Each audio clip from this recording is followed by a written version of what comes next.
صحابي البايكر، صباح الفل عليكم. فيديو جديد، والنهارده بنتكلم على 5 اسكوترات اشتريهم وانت مغمض. هنتكلم على افضل 5 اسكوترات في فئة ال 150 سي سي في مصر. بالورقة والقلم كده هنحسبها مع بعضينا، هنفضفض مع بعض، وفي الاخر هنوصل مع بعضينا ل5 اسكوترات تشتريهم وانت مرتاح، ما تندمش بعد ما تشتريهم من الاخر. قبل ما نبدأ الفيديو حابب اقول لك ان احنا علشان نقدر نوصل للتصنيف دوت ونعرف ننقي بين السكوترز، احنا عندنا 3 عوامل رئيسية، وهو يديت العوامل اللي احنا بنينا عليها المقارنة بتاعتنا. العامل الاول توافر قطع الغيار والصيانات، تمام كده. العامل التاني هو اعتمادية المنتج، وكمان المشاكل اللي ظهرت فيه، المزايا، العيوب، هل العيوب ديت يمكن التعايش معاها ولا عيوب بوظت المنتج تماما. العنصر الثالث وهو إعادة البيع، هل المنتج دوت سهل في إعادة بيعه ولا لا. تمام كده. هيبقى عندنا 3 عناصر رئيسية هنبني عليهم التصنيف بتاعنا. العنصر الأول هو اعتمادية المنتج، هل المنتج دوت اعتمادي ونجح ورأي الناس فيه كان كويس جدا والمستخدمين ولا لا.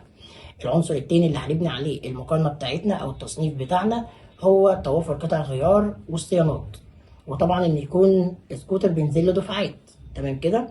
طيب العنصر الثالث وهو إعادة البيع، هل السكوتر دوت إعادة بيعه سهلة ولا لا. بنبدأ بالسكوتر رقم 5 وهو سكوتر فيديل 2.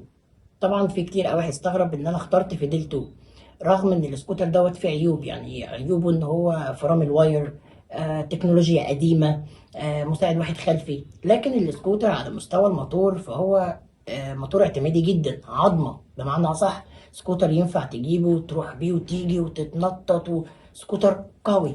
تمام. وفي نفس الوقت الجنود بتاعته كويسة.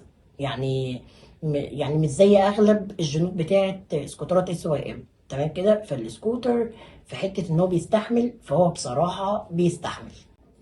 رقم 4 وهيفوز بيها سكوتر فيديل 3. طبعا انتوا برضو هتستغربوا، انا هنا يا جماعه ببني التقييم بتاعي على عناصر اساسيه. تمام.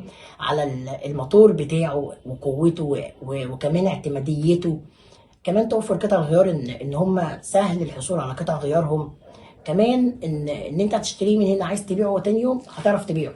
تمام. فيديل 3 انا اخترته لان هو المتطور من فيديل 2. تمام كده. نزل بتكنولوجيا اعلى، الموتور بتاعه يعتبر 10 حصان، هو اقوى من الفيديل 2. 2 مساعد خلفي، انوار هالوجين، فنوعا ما التكنولوجيا فيه تقدمت شويه. وبرده هو سكوتر اعتمادي جدا، تمام، وقوي جدا. وعايز اقول لكم يا جماعه من الاسكوترات العظمه اللي موجوده في مصر فعلا. بنروح دلوقتي للمركز رقم 3، والمركز رقم 3 هيحصل، يعني انا عارف ان في اراء متباينه فيه، تمام، لكن برضو بفكرك انا اخترت المنتج دوت، تمام، لان المنتج دوت فعلا نجح. المنتج دوت فعلا لما مشى على الارض حقق نجاح. تمام. كمان قطع غيره متوفره، ولو عايز تبيعه برضه هتعرف تبيعه. تمام كده. السكوتر هو من شركة حوا، وهو حوا اكس ماكس. تمام كده.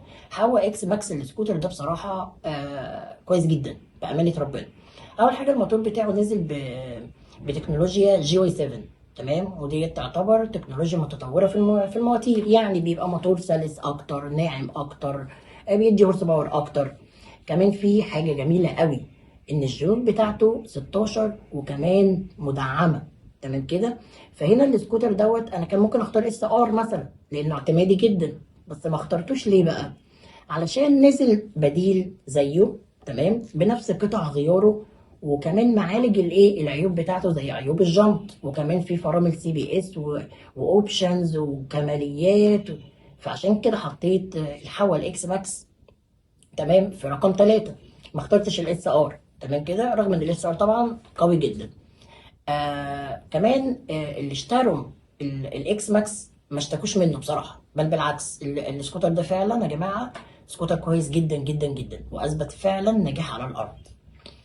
دلوقتي بنيجي للمركز رقم 2، وهو سكوتر بصراحه، يعني هما سكوترين، هما الاتنين زي بعض بالظبط، هما الاتنين يعتبروا نفس الشكل يعني نوعا ما. كمان السكوترين عاليين عن الارض، معروفين بقوه شاسيهاتهم ومواتيرهم، وهم من شركه اس واي ام، سيمفوني اس وكمان سيمفوني اس تي. السكوترين دول يا جماعه بصراحه يعني من وحوش الفئه بصراحه ال 150. السكوترين اولا على مستوى الشاسيه، الشاسيه بتاعهم قوي جدا، تمام. سكوترين قليلين في اعطالهم. بامانه المواتير بتاعتهم قويه ومعمره وبتعيش، خامات الفبر بتاعته قوي، سكوتر بيستحمل بصراحه. لكن برضو يظل فيه حته عيب الجنط، تمام. علشان كده انا ما حطيتوش في رقم واحد. هنروح بقى دلوقتي للسكوتر رقم واحد، ودوت انا بعتبره بصراحة وحش الفئة، وحش السكوترات في فئة ال 150 سي سي في مصر تما. سكوتر ما جاش زيه، ما اتعملش زيه. سكوتر لما بينزل كده ايه في الارض السكوترات توسع له بأمانة. كافينيرو سبورت، حتة دين سكوتر يا جماعة، أسد بأمانة. السكوتر الوحيد في فئة ال 150 سي سي اللي نازل بتبريد مية، يعني يلا يا باشا مسافات واقطع ورايد وروح وسافر والدنيا جميلة.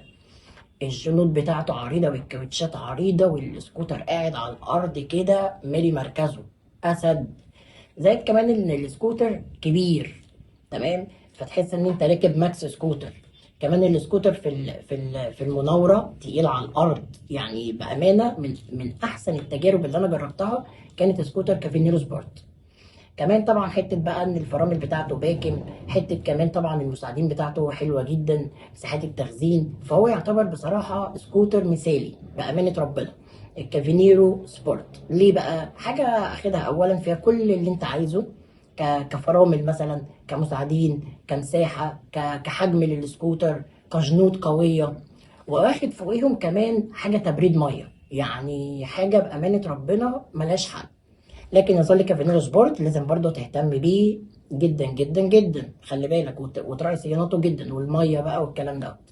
النهارده في الحلقه اتكلمنا عن 5 سكوترات، حاولنا ان احنا نرتبهم لك على حسب اعتماديتهم وتوفر قطع غيارهم واعاده بيعهم.